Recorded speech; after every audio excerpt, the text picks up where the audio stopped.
we know the probability in the canonical ensemble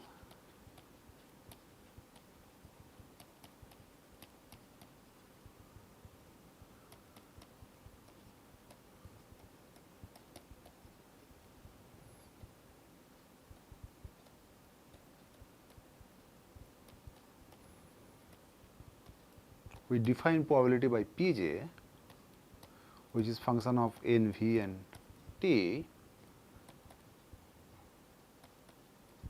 is nothing but sum over states e to the minus beta Ej, where Ej is function of n and v, and beta is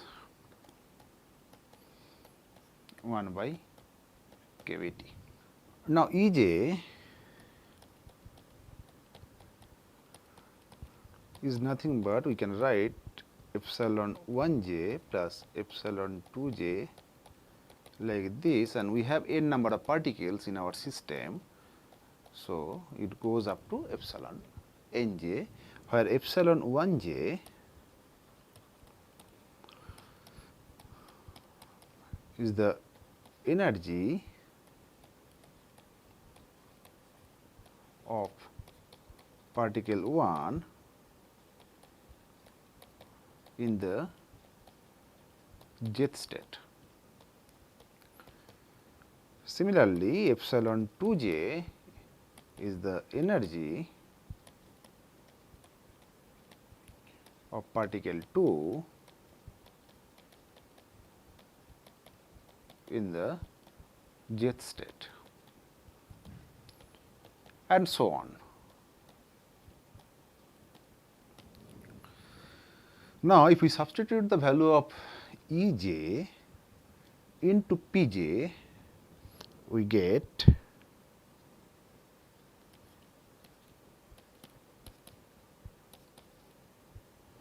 or if we substitute directly the value of Ej into the partition function q. So, canonical partition function q, we know the q is nothing but sum over j e to the minus beta Ej. Now, if we substitute the value of Ej here, we get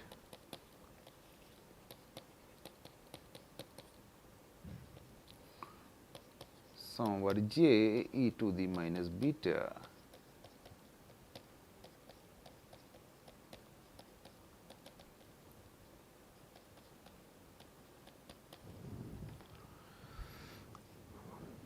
we can further reduce this expression like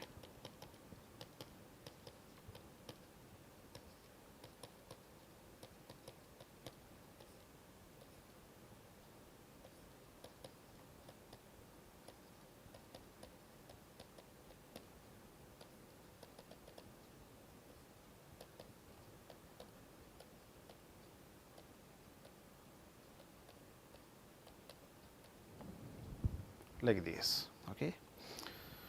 Now, if all the particles are the same, if all the particles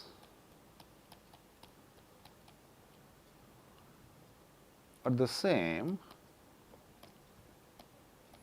then it is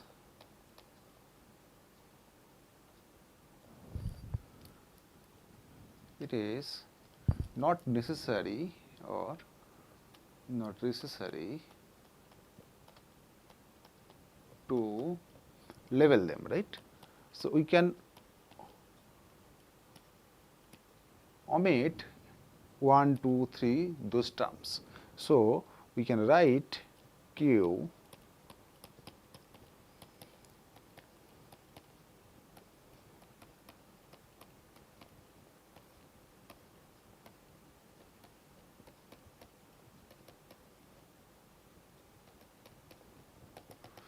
n number of terms. So, basically we have sum over j e to the minus beta epsilon j we have n number of terms. Okay. So, we can write Q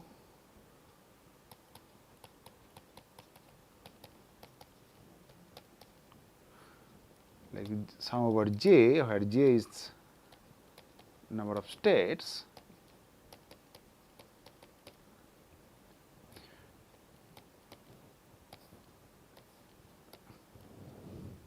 to the n, or we can write Q is Q to the n, okay, where Q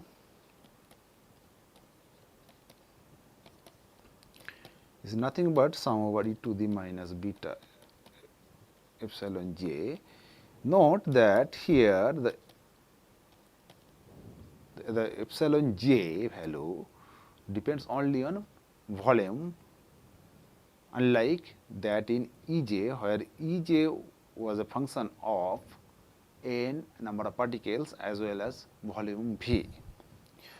So, here Q we define another quantity Q, small q, which is nothing but sum over j e to the minus beta epsilon j, and this Q is known as molecular partition function.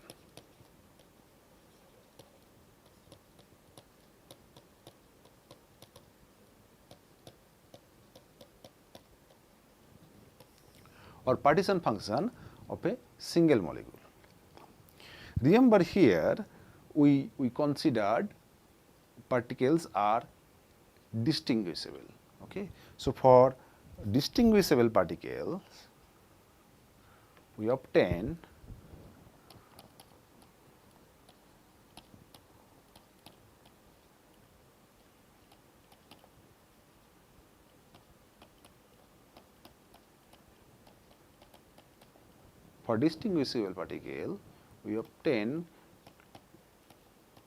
the canonical partition function or partition function of n number of particles is q to the n, small q to the n, and for indistinguishable particle, when particles are indistinguishable,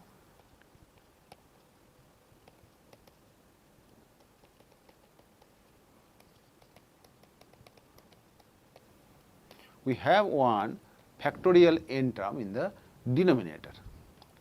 Okay. So, the beauty of this is we had a n body problem, we reduces the n body problem into n number of single body problems. Okay. Okay. So, we will discuss more next, we will discuss more about molecular partition function. So, we discuss more about molecular partition function.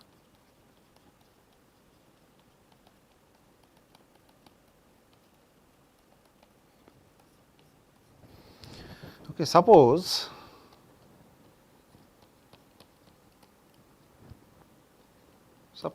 we have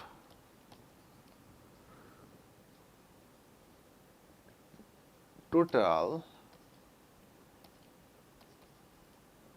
a number of distinguishable particles.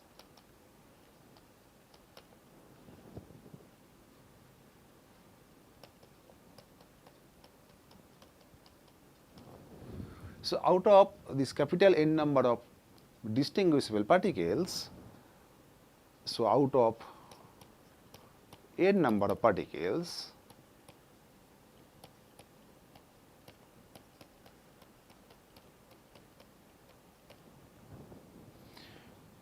n1 number of particles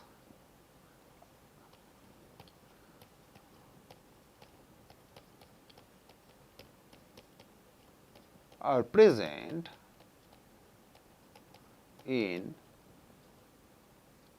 energy state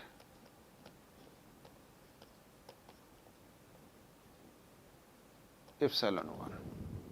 Okay, so n1 number of particles are present in energy state epsilon 1. Similarly, n2 number of particles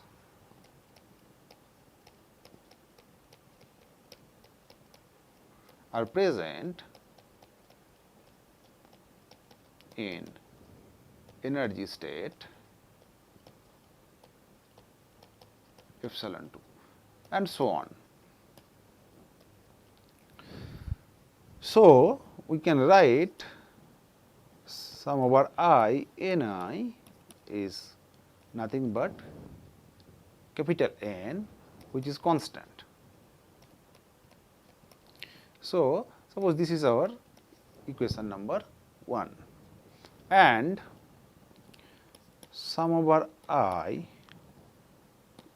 Ni epsilon I is E total energy, that is also a constant, and this is our expression 2. Okay. Now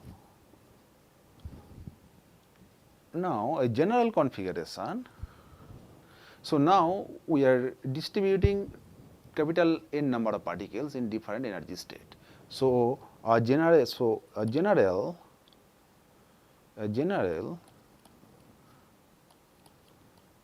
configuration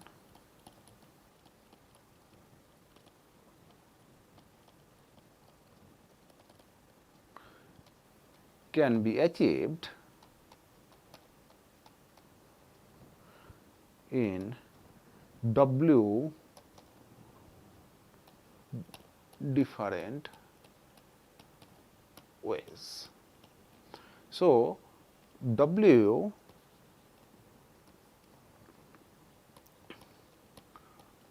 we can write W is nothing but factorial N by N1 factorial, N2 factorial and so on. So, suppose this is our equation 3, where W here, W is the number of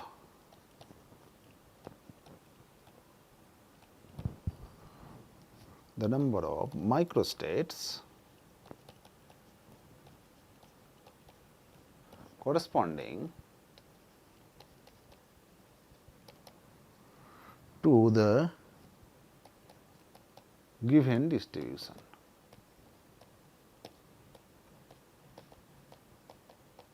Okay. We will discuss more about this a little elaborately after some time. Okay. So, here W is the number of microstates corresponding to the given distribution. So, suppose for simplicity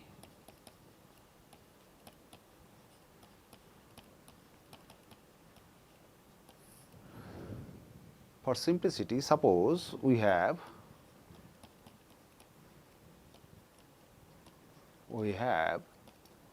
three distinguishable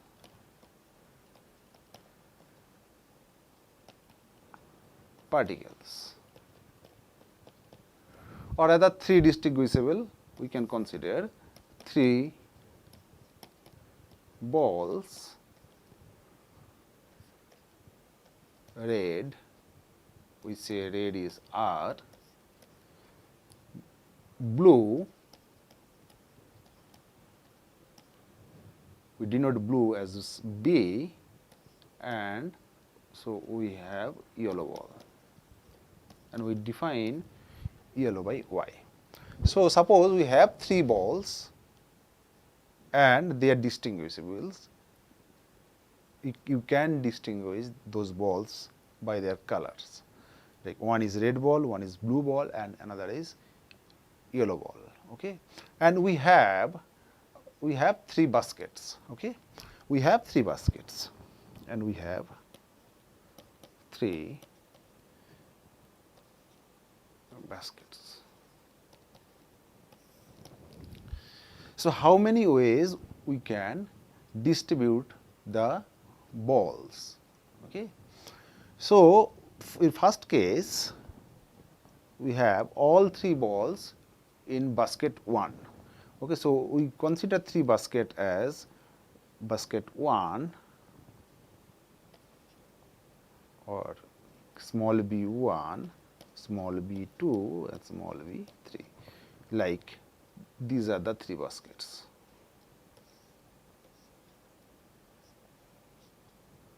So, this is B1, B2 and B3. So, we considered three distinguishable particles as three distinguishable as three balls, and we have three baskets, and our goal is to see how many ways we can put the balls into the baskets. Okay. Now, the first case, suppose we consider that all three baskets are present in basket 1. Okay. So, case 1, all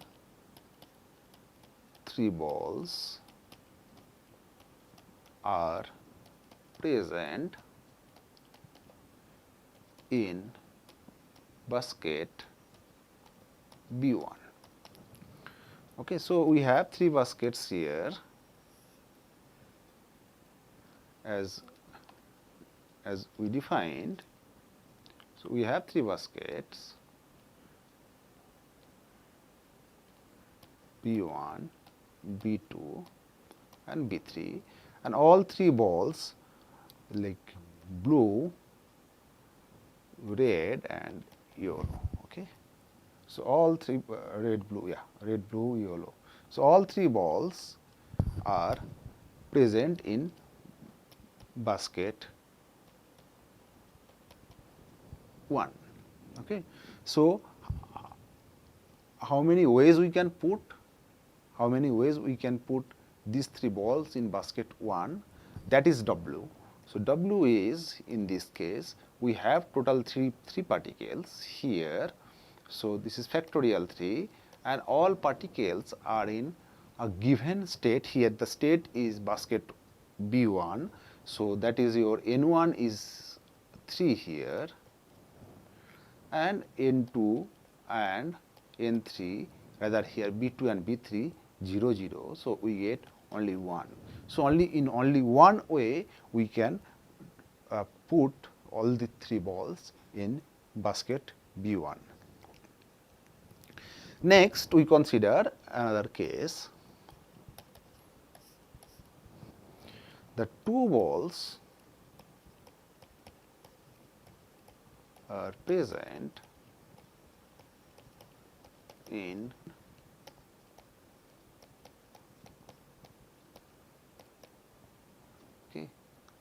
and one ball is present in basket B2. Let us see how many ways we can put. Okay. So, we have three baskets here.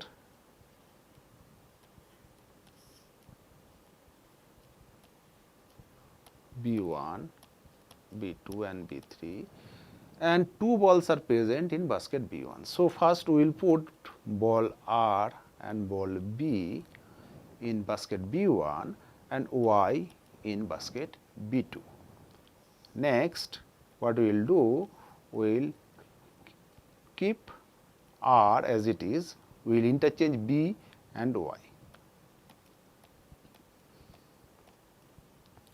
So, we can put, we will put R and Y balls in basket B1 and B in basket B2.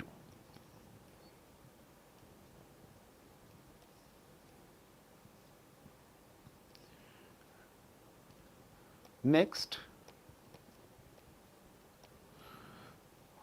we put B and Y in basket B1 and R in basket B2. Okay. So, how many ways we can distribute the three balls such that we get two balls in basket B1 and one ball in basket B2, that is three different ways. So, W here according to the formula used in equation 3. So, W is factorial 3 again by 2 factorial, 1 factorial and 0 factorial. So, we get 3. So, three different ways we can put three balls in two different baskets where two balls are present in basket B1 and one ball is present in basket B2. Now, we will consider another case, suppose case 3. Okay. We have all baskets or each basket contains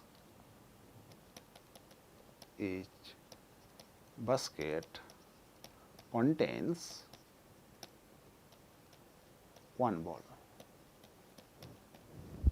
So, how many ways we can distribute? Okay. Let us see. So, we have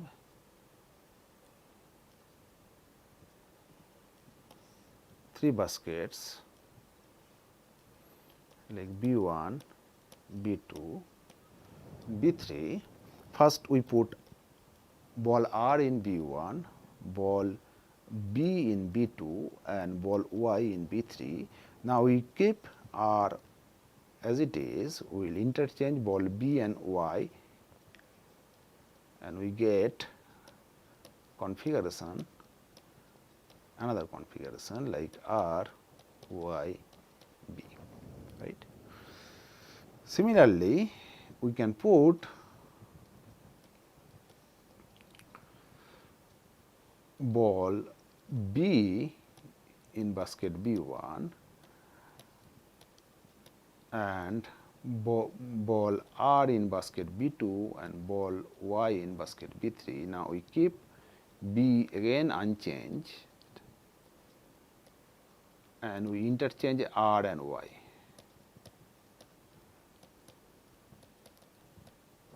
We get another configuration, right. Next, what we do? We put ball Y in basket B1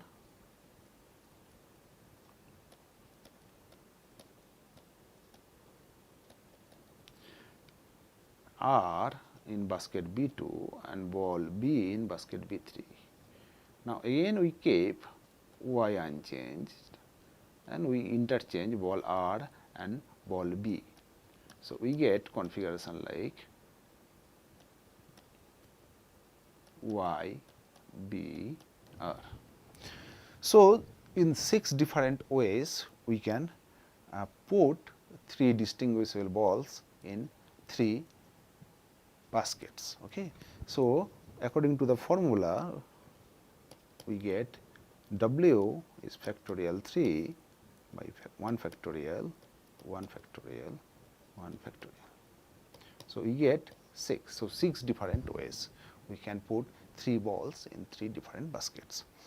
So, what we expect? We expect higher the value of W, higher will be the probability, right.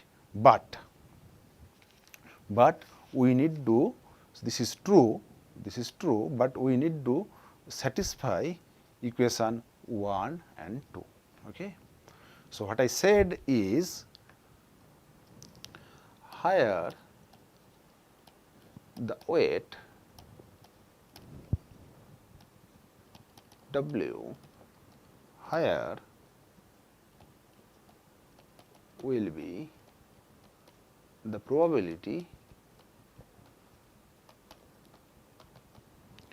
of the system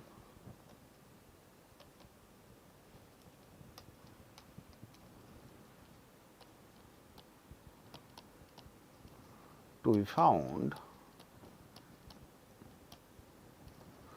in the particular configuration.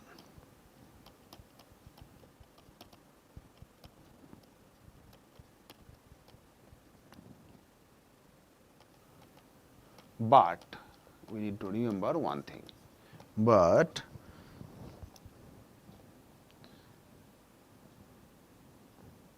equations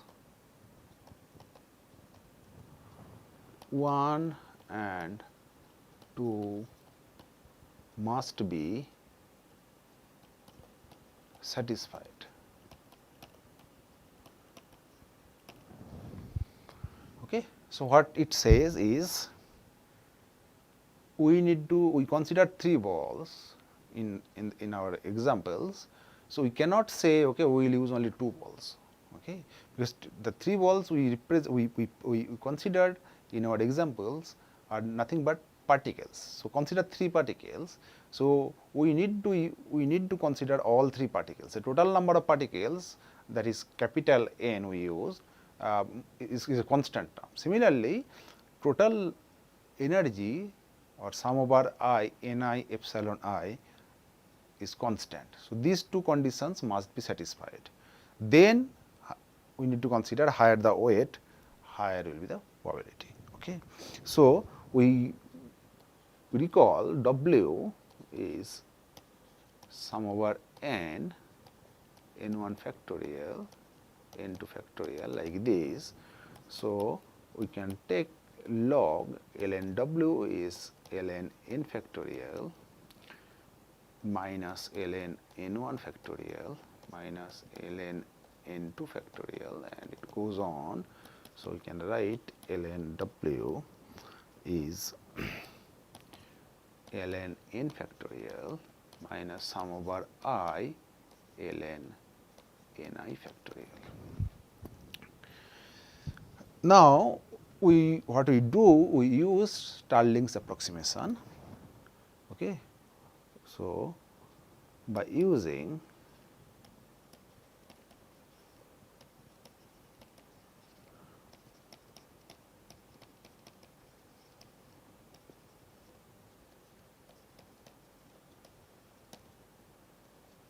so, what is Stirling's approximation? Stirling's approximation says ln x factorial is x ln x minus x when x is very large. So, this is Stirling's approximation. Okay.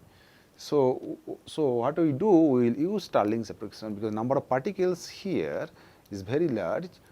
Okay. So, we can use Stirling's approximation, and then we get ln W is n ln n minus sum over I ni ln ni minus ni, and then we have another term here. So, n ln n minus n. So, first term gives us n ln n minus n, and the second term gives us ni ln ni minus ni. So, we get ln W is n ln n minus n minus sum over I ni ln ni plus sum over I ni. So, they get cancelled. So, we get ln W is n ln n minus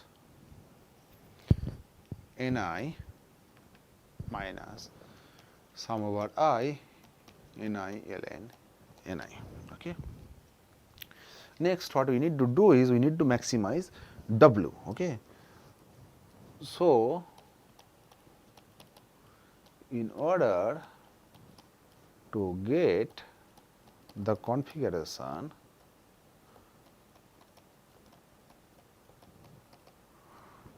for which W has its maximum, what we need to do? We need to do differentiation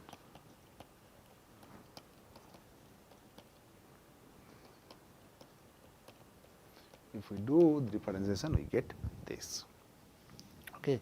Or we can write like d ln W is sum over I del ln W by del Ni times dni. Okay. Again, since sum over I Ni is n, which is nothing but constant, so we can write sum over I dni is 0. Similarly, sum over I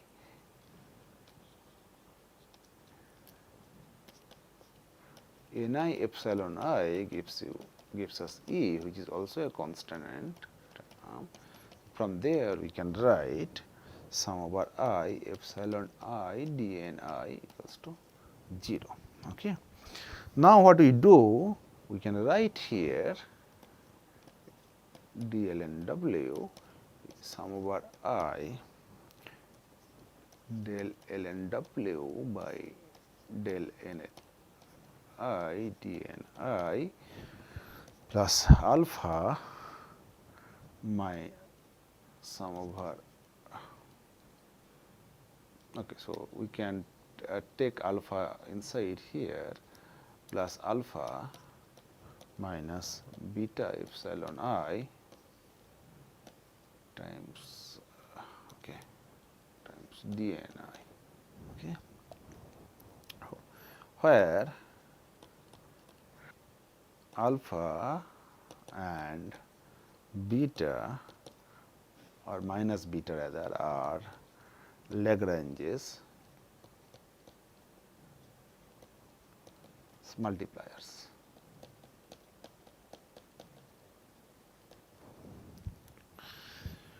Okay. So, what do you get now? Since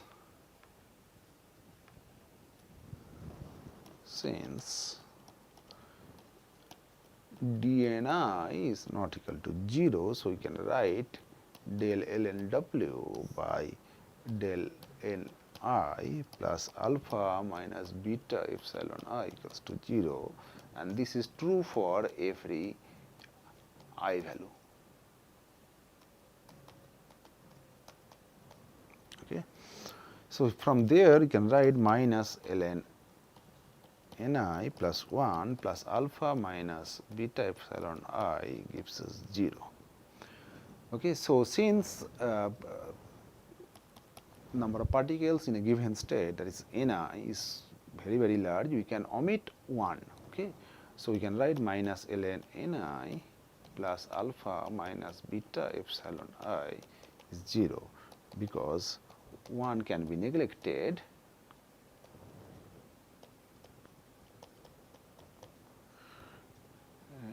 In comparison to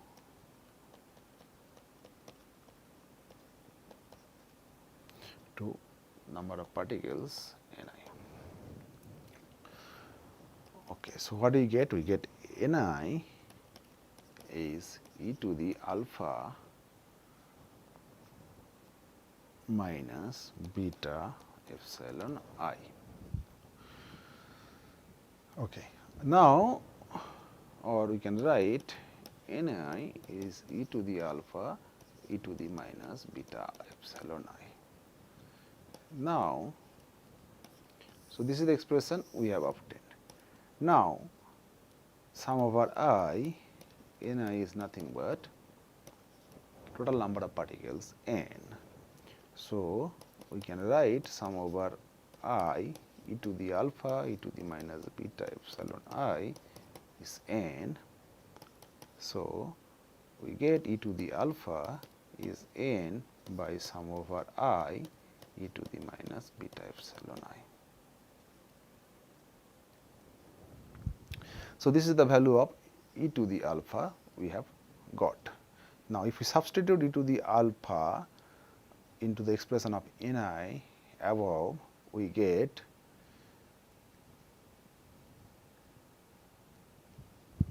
ni equals to n e to the minus beta epsilon I by sum over I e to the minus beta epsilon I, or we get ni by n, that is nothing but probability of ith state is e to the minus beta epsilon I by sum over I, where sum over I states e to the minus beta epsilon I. So, this is nothing but Boltzmann distribution law.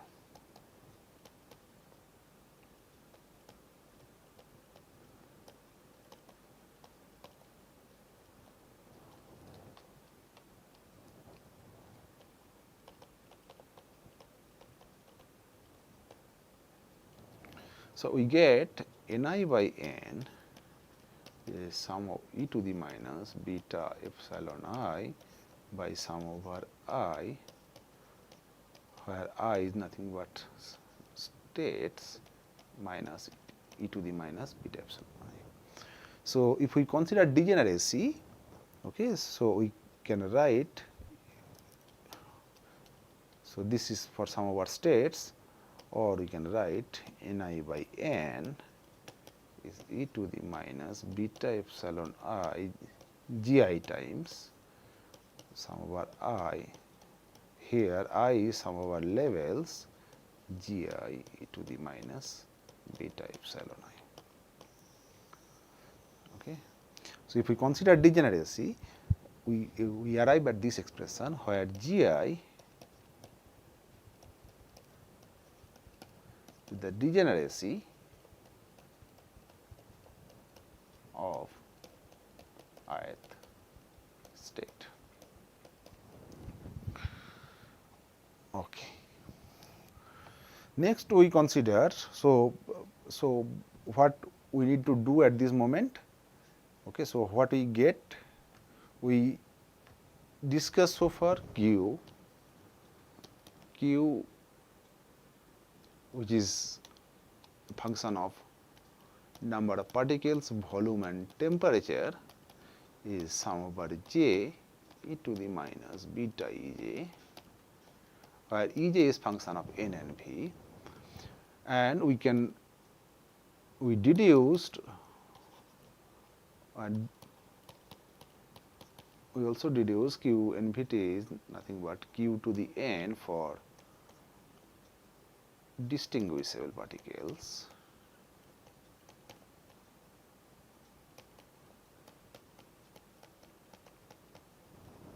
where q is molecular partition function e to the minus beta epsilon I, which is function of only volume, v is sum over levels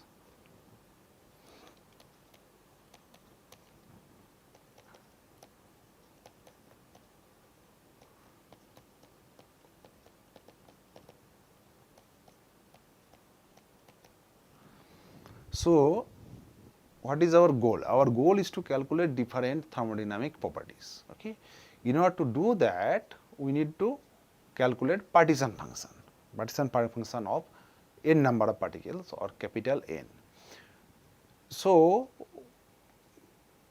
to calculate partition function of n number of particles or capital Q, we need to calculate small q, because we decompose the n body problem into n number of single body problems.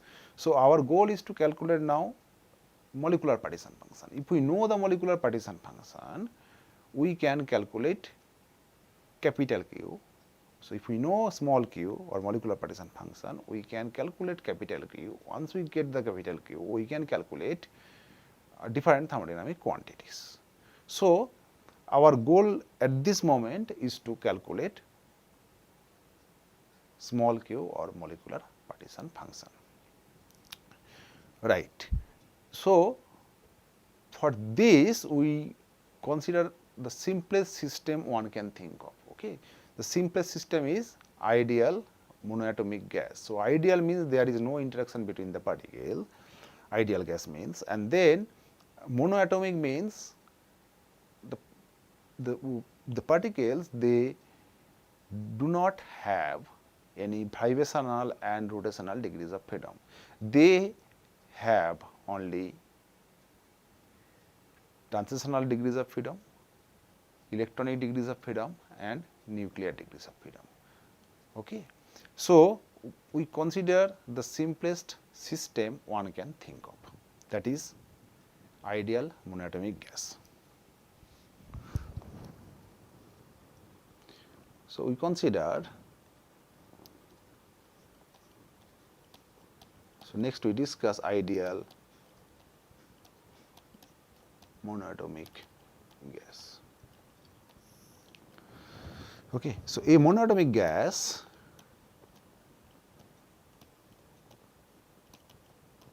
gas has translational, electronic and nuclear degrees of freedom.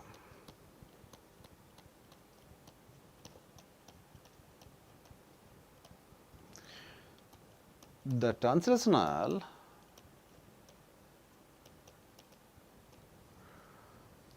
Hamiltonian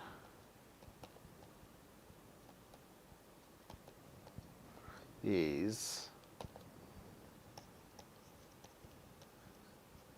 separable from the electronic and nuclear degrees of freedom.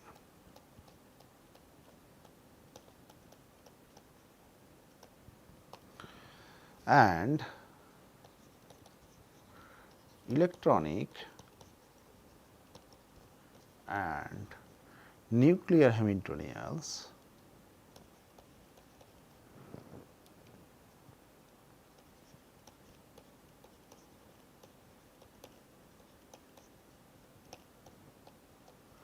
are separable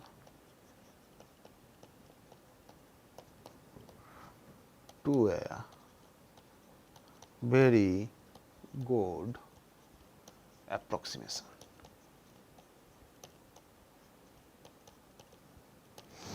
So, basically the transitional Hamiltonian we can separate from electronic and nuclear Hamiltonians, and electronic and nuclear Hamiltonians are also separable to a very good approximation.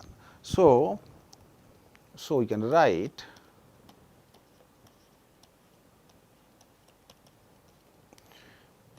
Q molecular partition function small q.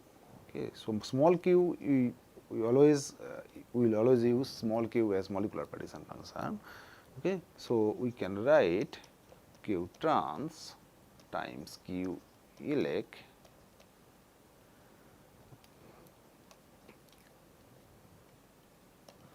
times q nuclear, where q trans is the translational partition function, q electronic is electronic partition function, and q nuclear is nuclear partition function. So, remember our goal is to calculate this. Goal is to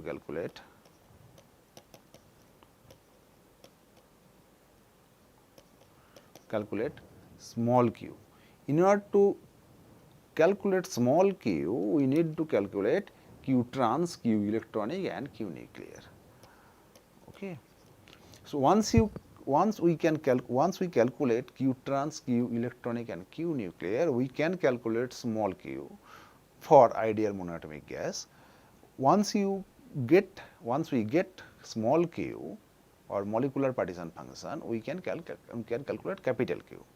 So, basically we are separating all degrees of freedom with some good approximations. So, our problem is now reduced to the calculation of translational partition function.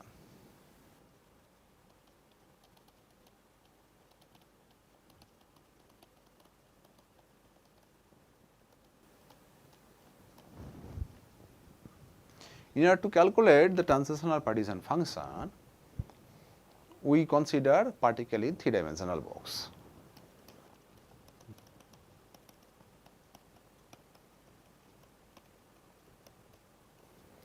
Or rather cubic box we will consider.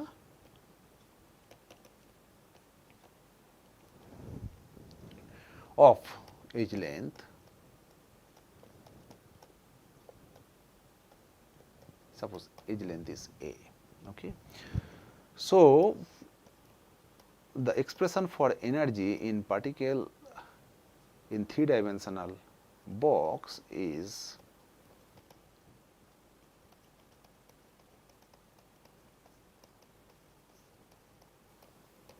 nx to the 2, ny to the 2 and nz to the 2 times h to the 2 by 8m a to the 2. This is the energy expression. So, what is the partition function? So, Q trans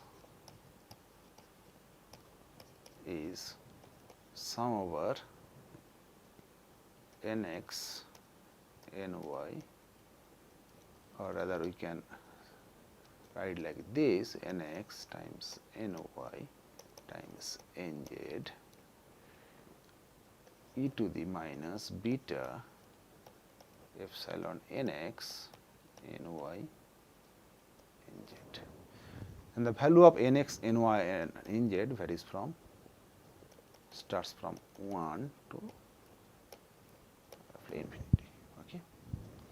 So, this is the expression for, this is the general expression for partition function, and we are using the transitional energy in the epsilon value in Q trans or in transitional partition function. Okay. Very good. So, now we will substitute the value of epsilon nx ny nz here. We get Q trans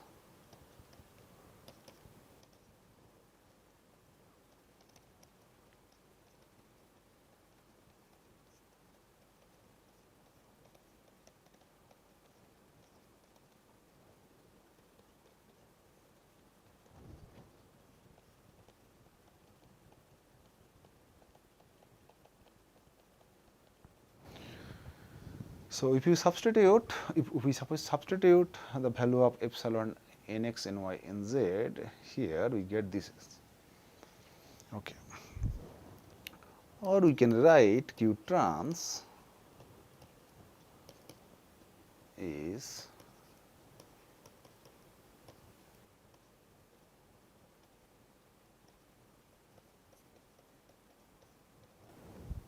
like this. Okay. So, here this three term, this three term, it represents, this is, or this represents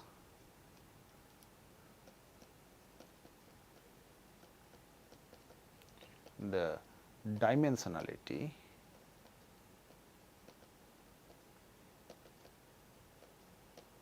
of the box. So, we have used 3-dimensional box, so we get 3 in the power. Okay. Now, for or at room temperature, the successive term, now at room temperature,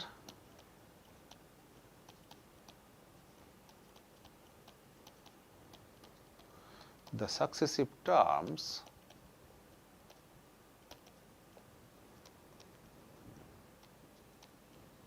in the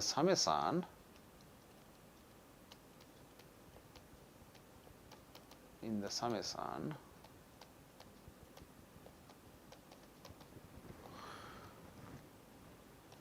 differ so little from each other that the terms vary essentially continuously, and so the summation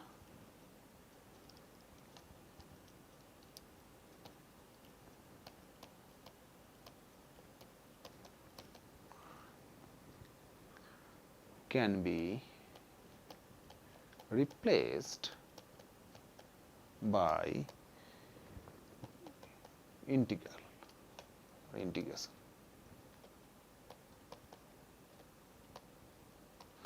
Okay, the successive terms in the summation differ so little.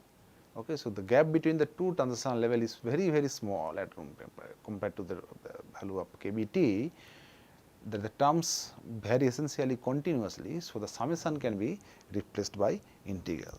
So, we get q, which is function of Vt, q trans rather, function of Vt,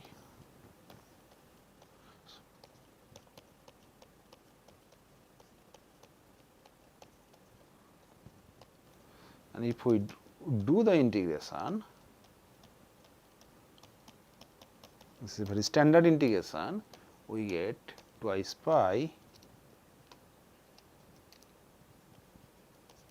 m kBt by h to the 2 to the 3 by 2 times V, where V the volume of the box or a to the 3. So, this is the expression for,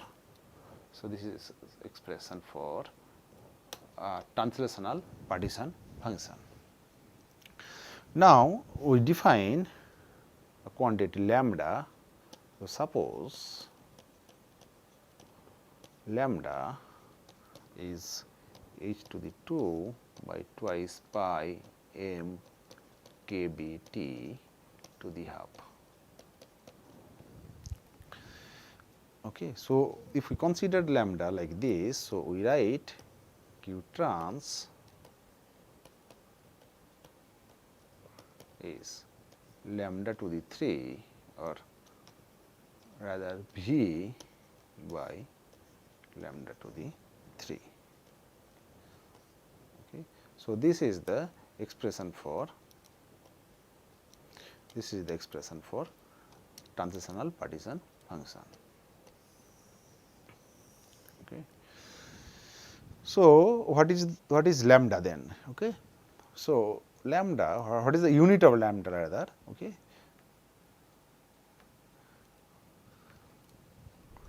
So, unit of lambda. Okay. So, lambda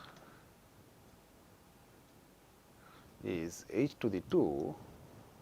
So, lambda is h to the 2 by twice pi m kBt to the half. Lambda is h to the 2 by twice pi m kBt to the half. Now, if we substitute the value of substitute the unit of h, m is the mass of the particle, and Boltzmann constant and temperature, we get is dimension of length.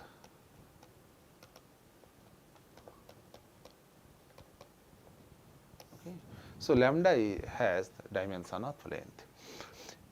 We can without doing this also we can assume the value of lambda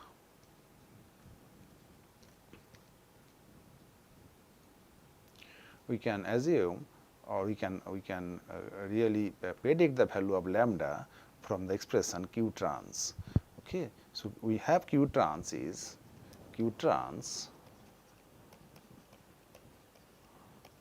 V by lambda to the 3, and this is unitless quantity. So, partition function has no unit. So, partition function q trans is unitless.